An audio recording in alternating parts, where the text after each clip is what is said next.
दिल्ली शहर में एक अनूप नाम का लड़का रहता था। अनूप के पास बहुत धन दौलत थी। उसको पैसे की कोई कमी नहीं थी। उसकी दिल्ली में एक बहुत बड़ी कंपनी थी। अनूप अपने शरीर पर बहुत ध्यान देता था। वो फिट रहने के लिए सुबह पार्क और रात में जिम जाया करता था। वो जिम में एक्सरसाइज के बिना नहीं सोता था। एक दिन अनूप को अपने ऑफिस में काम करते काफी रात हो गई। ओफो, काम करते करते पता ही नहीं लगता, इतनी रात हो गई है। जल्दी घर चलता हूँ, जिम भी करना है, नहीं तो जिम बंद हो जाएगा। अनूप ऑफिस को बंद करके निकल पड़ता है। वो घर जाकर कपड़े बदलकर जिम जाने के लिए तैयार हो जाता है। माँ, मैं जिम जा रहा हूँ, 1 घंटे तक घर आ जाऊंगा। ठीक है बेटा, जल्दी आना, रात में ज्यादा बाहर रहना ठीक नहीं है। ठीक है माँ, मैं जल्दी ही आ जाऊंगा। अनूप जिम के लिए निकल जाता है।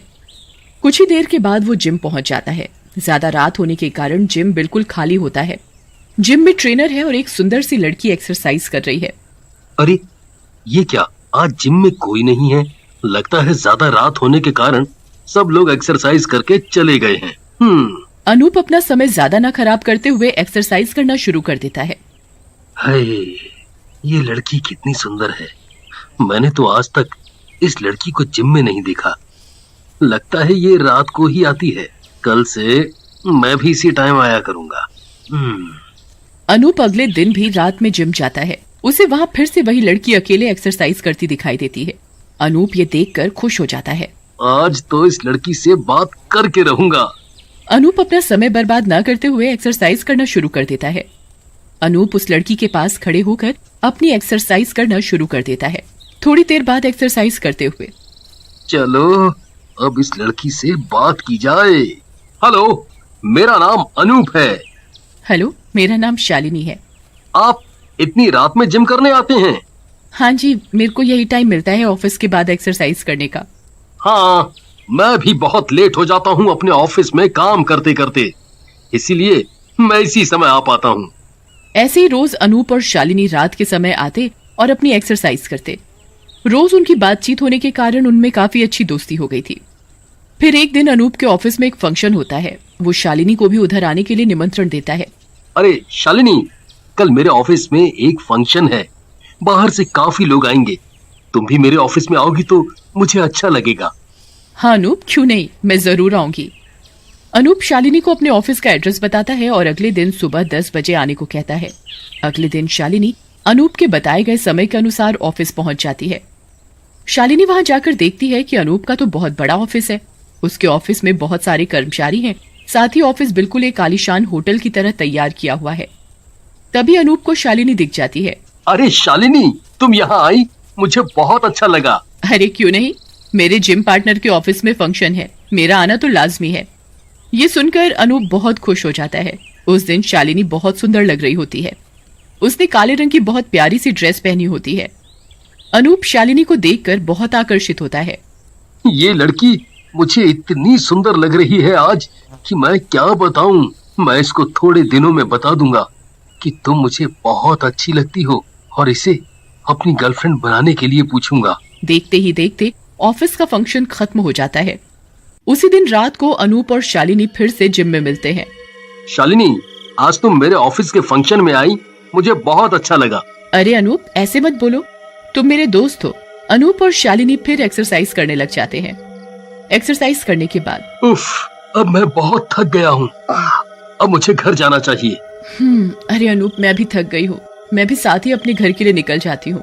अनूप और शालिनी अपने घर पहुँच जाते हैं। घर पहुँचकर अनूप शालिनी को फोन करता है। हेलो शालिनी। हेलो अनूप, हाँ बोलो, कोई जरूरी काम? नहीं, मुझे कोई जरूरी काम नहीं है। वो मैं सोच रहा था, मुझे कल शॉपिंग करने जाना है, क्या तुम मेरे साथ चलोगी? कल संडे भी है। हाँ, कल संडे है। मेरा भी अभी तक कोई प्लान नहीं है। मुझे भी कपड़े खरीदने हैं। मैं भी लगे हाथ अपने लिए कपड़े खरीद लूंगी। अगले दिन सुबह अनूप और शालिनी मॉल जाने के लिए तैयार हो जाते हैं। अनूप शालिनी को फोन लगाता है। हेलो शालिनी। हेलो अनूप, कैसे हो? मैं ठीक हूँ। क्या तुम तैयार हो जाने के लिए? हाँ, मैं तैयार हूँ। हाँ तो ठीक है, मैं आधे घंटे में तुम्हें तुम्हारे घर से पिक करूंगा। ठीक है। कुछ देर बाद अनूप शालिनी के घर के बाहर पहुंच जाता है। रास्ते में मॉल जाते हुए अनूप की गाड़ी में अजीबोगरीब वाकया होने लग जाता है। अरे ये मेरी गाड़ी का वाइपर खुद ब खुद कैसे चलने लग गया? शालिनी उसकी बात का कोई जवाब नहीं देती। तभी तुरंत अनूप की गाड़ी में जोर जोर से म्यूजिक चल जाता है। अरे ये क्या हो रहा है मेरी गाड़ी में? पहले तो ऐसा कभी नहीं हुआ। शालिनी ये देख बहुत जोर जोर से हंसने लगती है। ये देख अनूप बहुत हैरान हो जाता है। शालिनी की आवाज भी बिल्कुल बदली हुई डरावनी सी होती है। अनूप ये देखकर बहुत अचंभित हो जाता है। तभी अचानक अनूप की गाड़ी रुक जाती है। अरे ये गाड़ी कैसे रुक गई? शालिनी की आंखें एकदम लाल होती हैं। मुझे क्या पता, देखो क्या हुआ है तुम्हारी गाड़ी में। अनूप शालिनी की लाल आंखें देखकर बहुत परेशान हो जाता है कि आखिर शालिनी ऐसा अजीब बर्ताव क्यों कर रही है। ऐसे तो वो कभी नहीं करती। थोड़ी देर बाद अनूप की गाड़ी बिल्कुल ठीक हो जाती है और अनूप आगे मॉल की तरफ बढ़ता है। कुछ ही देर में अनूप और शालिनी मॉल पहुंच जाते हैं। चलो अब थोड़ी शॉपिंग कर ली जाए। वैसे ही आज हम बड़ी मुश्किल से यहाँ तक पहुँचे हैं। हाँ क्यों नहीं। अनूप और शालिनी अपने अपने कपड़े खरीदने लगते हैं। कुछ ही देर बाद अनूप अपने कपड़े खरीद लेता है। अरे शालिनी, मैंने तो अपनी शॉपिंग कर ली, तुम्हें कितनी देर लगेगी? बस 5 मिनट। मैं बस ये एक कपड़ा पहनकर देख लूं। ये पसंद आया तो फिर इसे खरीदकर घर चलते हैं। देखते ही देखते अनूप शालिनी का इंतजार करता है। तभी शालिनी कपड़े पहनकर बाहर खुद को शीशे में देखने आती है। जैसे ही शालिनी खुद को शीशे में देखती है, उसका शरीर शीशे में बहुत डरावना और भूतिया दिखता है। ये अनूप देख लेता है और बहुत डर जाता है। ऐसा कैसे हो सकता है? किसी का शरीर बाहर से कुछ और शीशे में डरावना दिखे? मुझे कुछ समझ नहीं आ रहा। अनूप को इतना परेशान देखकर शालिनी समझ जाती है कि अनूप को उसके बारे में पता लग गया है। शालिनी भी अपने लिए कपड़े खरीदती है, अनूप सारी बात को इग्नोर करते हुए। चलो शालिनी, आप कुछ खा लिया जाए, मुझे बहुत जोरों की भूख लग रही है। हाँ मुझे भी भूख लग गई है, चलो कुछ खा लिया जाए। अनूप और शालिनी खाने के लिए रेस्टोरेंट में जाते हैं और वो खाना ऑर्डर करते हैं।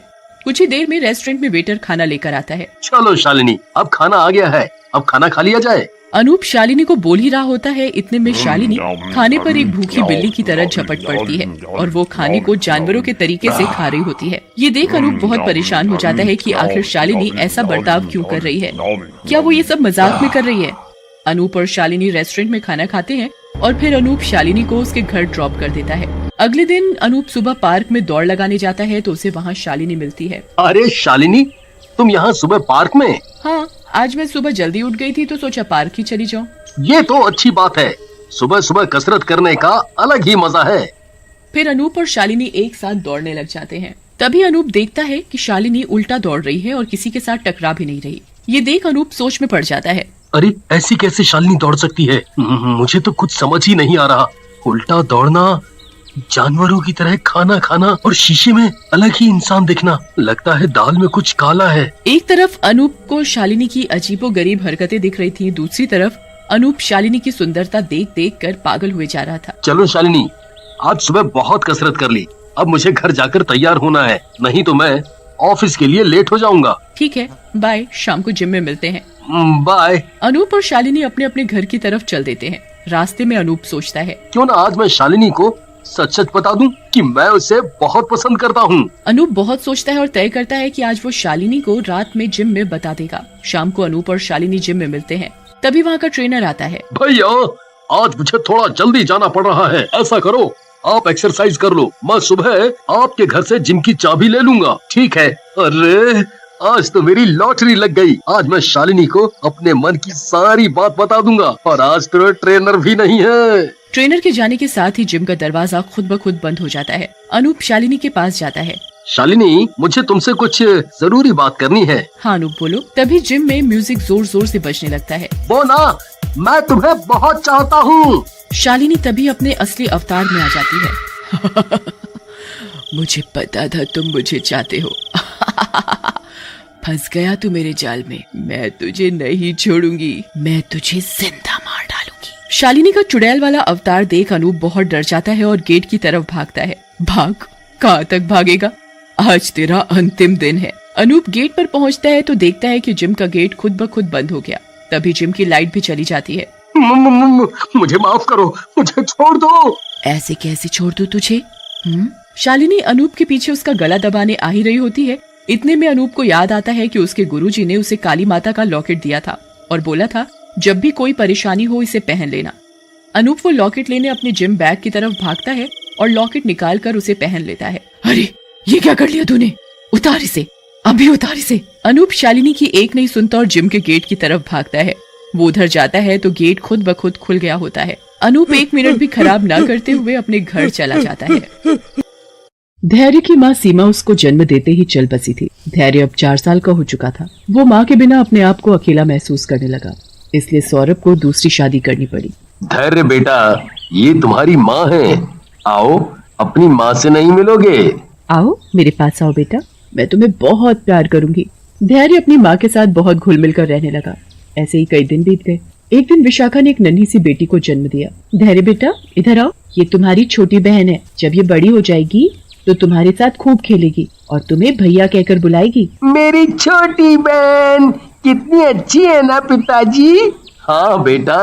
अभी तक सब सही चल रहा था। एक दिन विशाखा की माँ कमला उससे मिलने उसके घर आई। देख रही हूँ मैं, तू अपनी बेटी को छोड़ उस सौतेले लड़के से ज्यादा प्यार करती है। तुझे जरा भी अंदाजा है क्या? ये जो इतनी बड़ी जमीन जायदाद है वो सब तेरी बेटी को नहीं, इस सौतेले को मिलेगी।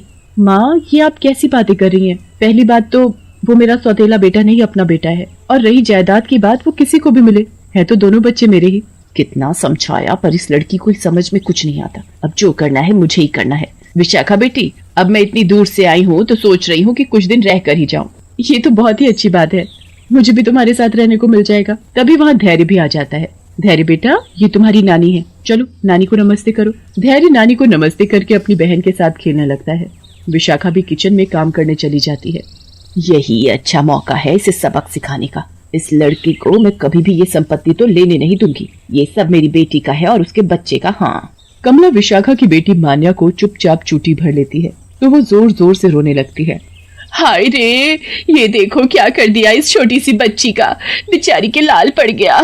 क्या हुआ माँ? मान्या इतना रो क्यों रही है? और इसे आखिर हुआ क्या? किस चीज के बारे में आप बोल रही हो? यही कि इस धैर्य ने मान्या को चूटी भरी। अरे ऐसा भी कोई खेल होता है क्या भला? इस लड़के को जरा अपनी बच्ची से दूर रख, मैं बताए दे रही हूँ तुझे। माँ, मैंने कुछ नहीं किया। धैर्य, वो छोटी बच्ची है, उसके साथ इस तरह नहीं खेलते। जाओ यहाँ से, अब इससे दूर रहना। धैर्य रोता हुआ वहाँ से चला जाता है। अगले दिन कमला चुपचाप मान्या को धैर्य की गोद में लिटा देती है और जोर जोर से चिल्लाने लगती है। विशाखा, विशाखा, ये देख यहाँ, जल्दी आओ। विशाखा दौड़ती हुई वहाँ आती है। क्या हुआ माँ, मुझे क्यों बुलाया? ये देखो तेरे इस बेटे ने क्या हरकत की, मान्या को गोद में उठाकर घूम रहा है। वो तो भगवान का शुक्र है जो मैंने देख लिया और वक्त पर आकर उसे पकड़ लिया, नहीं तो पता नहीं क्या होता। अभी ये खुद को तो संभाल नहीं सकता, इसे क्या संभालेगा? विशाखा को बहुत गुस्सा आता है और वो गुस्से में धैर्य को एक थप्पड़ मार देती है। फिर क्या था, कमला झूठ बोलकर रोज धैर्य को विशाखा के हाथों मरवाती। अब विशाखा धैर्य को जरा भी पसंद नहीं करती थी। विशाखा को तो मैंने उस लड़के से दूर कर दिया, अब बारी है दामाद जी की। अब मुझे दामाद जी को भी उस धैर्य से दूर करना होगा, इतना दूर कि वो इसकी सूरत देखना भी पसंद ना करे और उसे इस घर से कहीं दूर फेंकाए। अगले दिन जब सौरभ ऑफिस के लिए निकलने ही वाला होता है, तभी कमला जानबूझकर फर्श पर पानी गिराकर उस पर गिरने का नाटक करती है और नाम लगा देती है धैर्य पर। हाय रे, मर गई। अरे सासू माँ, ये सब क्या है? कैसे गिरी आप? दामाद जी, ये सब तुम्हारे इस बेटे का किया धरा है। इसने यहाँ जानबूझकर पानी डाला ताकि मैं यहाँ गिर जाऊं। बहुत शैतान है तुम्हारा ये बेटा। सौरभ धैर्य को खूब डांटता है। धैर्य रोता हुआ वहाँ से सीधा अपने कमरे में चला जाता है। धैर्य रो ही रहा होता है कि तभी उसके पीछे एक चुड़ैल आकर खड़ी हो जाती है। चुड़ैल धैर्य के सिर पर प्यार से हाथ फेरती है और बोलती है, बस इतने से ही घबरा गए? अभी तो तुम्हें पता नहीं किन किन और मुसीबतों को झेलना है बेटे। धैर्य चुड़ैल को देखकर बहुत डरने लगता है। डर से उसके मुंह से आवाज तक नहीं निकलती। डरो नहीं बेटा, मैं तुम्हें कुछ नहीं करूंगी। मैं बस तुम्हारी रक्षा करने आई हूँ, उन लोगों से जो तुम्हें इतना कष्ट पहुँचाते हैं। अब तुम नहीं वो लोग रोएंगे, बस तुम देखते जाओ। सुबह का समय था। सभी टेबल पर बैठकर नाश्ता कर रहे थे। सभी खाने में व्यस्त थे। तभी चुड़ैल टेबल के नीचे आ जाती है और कमला का पैर पकड़कर उसे कुर्सी से नीचे गिरा देती है। हाय रे, मर गई मैं। मुझे किसने गिराया जरा बताओ। माँ, तुम कैसे गिरी? ध्यान से बैठा करो माँ। किसी ने मेरा पैर खींचकर मुझे नीचे गिराया था। जरूर इस धैर्य ने गिराया होगा। वो कैसे गिरा सकता है?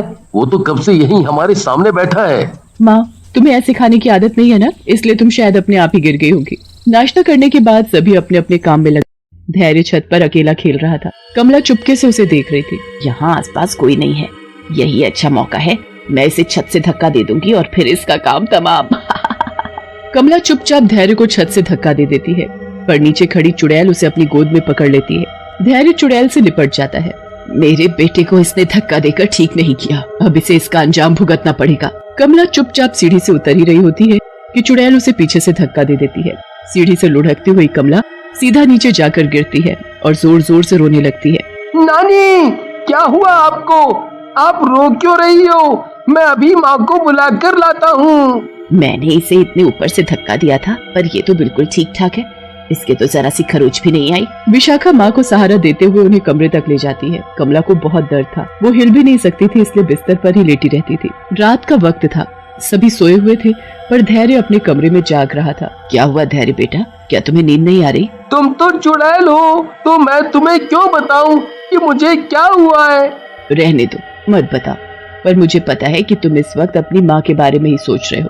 मैंने सही बोला ना? नहीं माँ, अब मुझे प्यार नहीं करती, वो बस मेरी छोटी बहन से ही प्यार करती है, इसीलिए मैं उनके बारे में नहीं, अपनी असली माँ के बारे में सोच रहा था। पर तुम्हें कैसे पता चला कि मैं अपनी माँ के बारे में सोच रहा हूँ? क्योंकि एक माँ ही अपने बच्चों की मन की बातें जान सकती है। तभी चुड़ैल धैर्य को अपना रूप बदल कर दिखाती है। धैर्य उसे देखकर हैरान रह जाता है। वो सामने दीवार पर टंगी अपनी माँ की फोटो को देखता तो कभी चुड़ैल को। उसे सब समझ आ गया कि वो चुड़ैल और कोई नहीं, उसको जन्म देने वाली अपनी ही माँ है। माँ, मैंने तुम्हें पहचान लिया, आप ही मेरी असली माँ हो। अब मैं आपको कहीं नहीं जाने दूंगा, मुझसे वादा करो माँ, मुझे छोड़कर आप नहीं जाओगी। मेरा बच्चा, मैं तो तुम्हारे आसपास ही थी, बस दिखाई नहीं दे रही थी।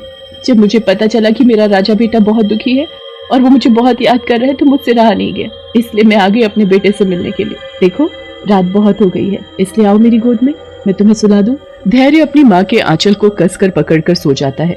सुबह होते ही चुड़ैल गायब हो जाती है। जब धैर्य की आंख खुलती है तो वो अपनी माँ को इधर उधर ढूंढने लगता है। ढूंढते ढूंढते वो नानी के कमरे में पहुंच जाता है। धैर्य बेटा, तुम यहाँ आ ही गए हो, तो जरा वो पानी पकड़ा दो, मुझसे तो हिला भी नहीं जाता। ठीक है नानी। जैसे ही धैर्य कमला के नजदीक जाता है, कमला जानबूझकर अपने ऊपर पानी गिरा लेती है और शोर मचाने लगती है। विशाखा बेटी, जरा जल्दी इधर आओ, देख तेरे इस बेटे ने मेरे साथ क्या किया है। विशाखा माँ की आवाज सुनते ही दौड़ी चली आती है। तेरे बेटे ने मेरे ऊपर पानी भरा गिलास गिरा दिया, मुझे लगता है कि ये मुझे पसंद ही नहीं करता। ठीक है, मैं आज ही यहाँ से चली जाऊंगी। माँ, तुम कहीं नहीं जाओगी, इधर ही रहोगी। आने दो आज इसके पिताजी को, अब इसे बोर्डिंग स्कूल भिजवाती हूँ, तभी पता चलेगा इसे। और हाँ, आज तुम्हें खाने को कुछ नहीं मिलेगा, ये तुम्हारी सजा है। धैर्य रोता हुआ वहाँ से चला जाता है।